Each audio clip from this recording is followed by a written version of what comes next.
pinasok nung lalaki sa CR dyan, no? Ano, nag-CR kasi kami kasi nabangga yung isang service namin. So patapos na ng dropping kami. Tapos sinalubong namin yan, umihi muna kami. Umihi na kami.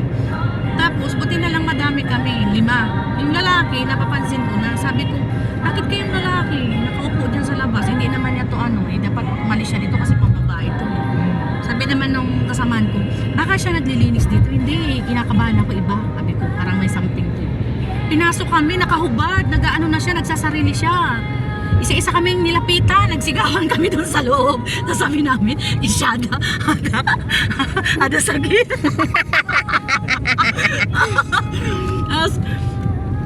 Sabi namin, pulis, pulis! Sabi namin, pulis. Takbo na.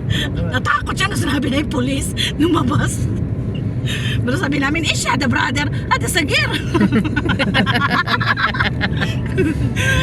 Lumabas talaga, ano siya, tapos isa-isa talaga niya nilapitan.